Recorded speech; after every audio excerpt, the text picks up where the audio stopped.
The items you'll need to get started into cutting out your mermaid tail out of your fabric are the pattern that you created in part 1, some little pins to pin the fabric on, a pair of nice sharp scissors, and then the fabric. You need approximately 1 2/3 to 2 yards, depending on how tall your child is.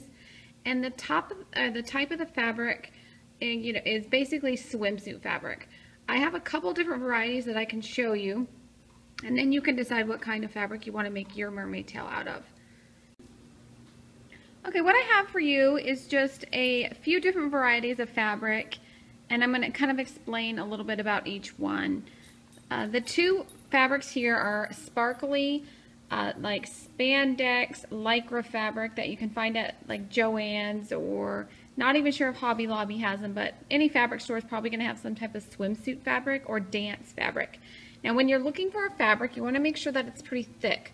While I was at Joann's, I saw some pretty thin ones, and so you want to make sure that your fabric that you choose is pretty thick. Anything that you can kind of see through is not going to hold up very well to the use of this type of mermaid tail.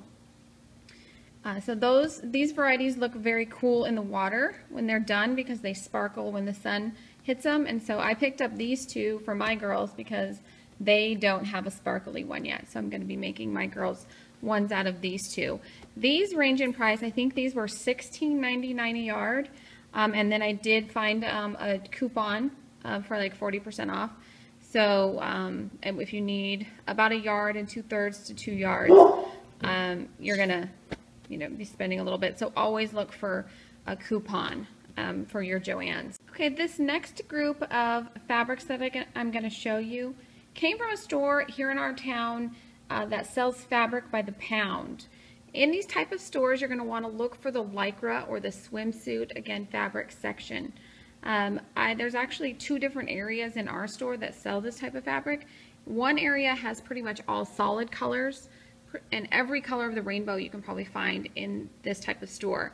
The one thing about this type of store is they sell it by the pound, and so you really have to look at the pieces, make sure there's no flaws, there's no pulls, anything like that. And also you want to check the weight of the fabric and the thickness, because if it's too thin, again, your mermaid tail will not last very long. The thicker the piece, the better, and the longer your fin will last.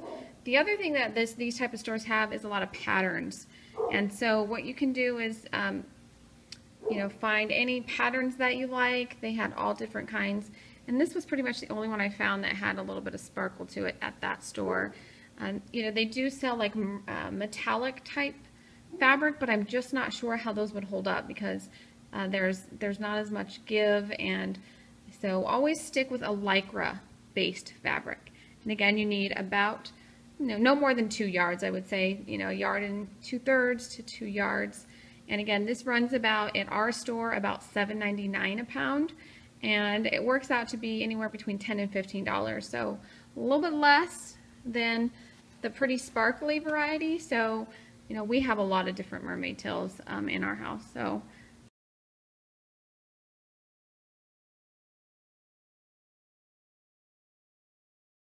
okay, I have my fabric all laid out. It's all nice and flat. And again, the right sides, you notice, are together. Okay. The next thing you want to do is lay out your fin pattern onto the fabric. Then what you're going to do is carefully pin your pattern onto your fabric. I like to pin approximately 2 inches apart, just so the pattern will not slip as you're trying to cut it.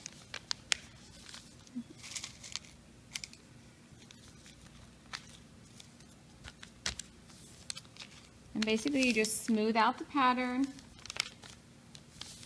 and slip the pin through the fabric, through the pattern down to the bottom of the fabric, and then up, just like that. And then again, you're going to do this all the way around the entire mermaid tail. So I'm just finishing up pinning the bottom of the tail to the fabric. Again, just every couple inches, you just put a pin in, push the pin into the bottom to the cutting surface, and smooth it out, pin it.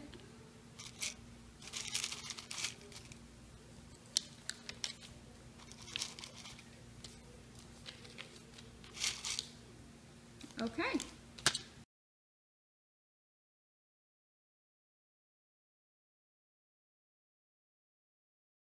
Okay, now when you're cutting out your fabric, you can actually leave any extra up here if you want to. It's just going to make it the fin fit up a little bit higher, and you can always cut it off later. And then you just want to go through and just cut around the fin as carefully as possible. But don't worry about making it exact. You're going to continue cutting just all the way around the fin. As you're making your way around the bottom of the fin, just make sure that you just go slowly around the corners. And usually I move around my cutting surface. You can also just move your fabric around too, like you can move your fabric around that way. You want to follow your pattern around.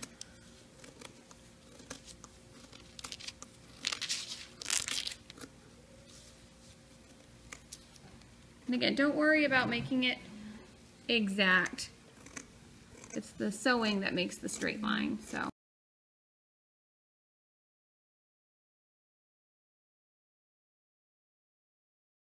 Pin the fabric together and get it ready to sew. And what I generally like to do is I like to take out some of the pins from the pattern and just make sure you leave some of it pinned on so your fabric doesn't slip.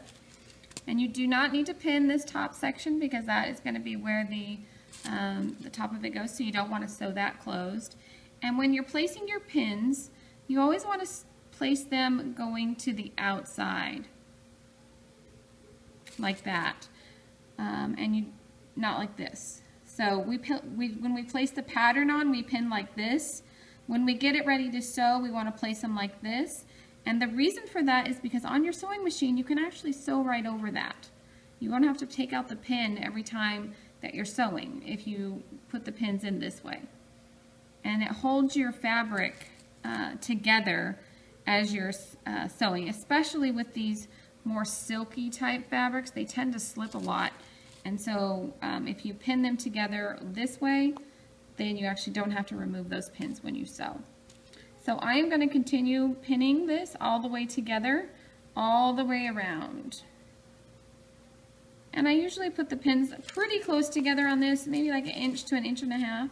And again, that just makes it so the fabric will not slip as I'm actually sewing it. Okay, I've got the upper part of the mermaid tail pinned together so far. I went ahead and took some more of the pattern off. And again, I'm just going to continue pinning about every 1 inch or 1.5 inches to 2 inches down the outside of each side of the mermaid tail.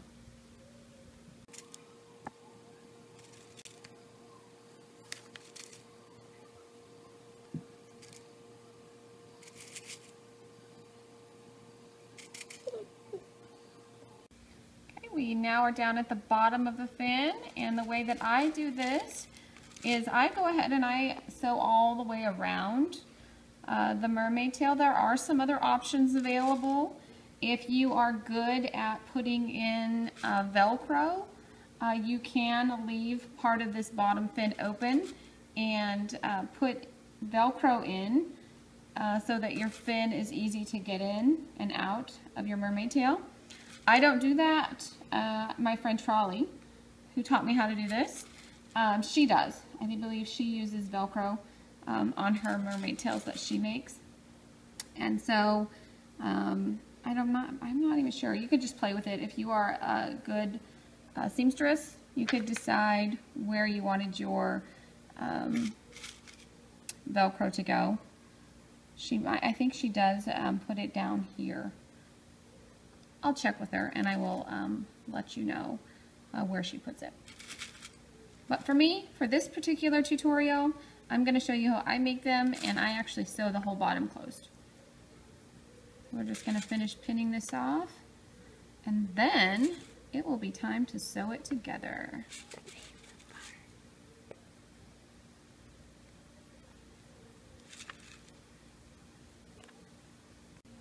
Okay, our fin is all cut out and pinned together, and it's ready to sew. Again, you want to leave this top part up here.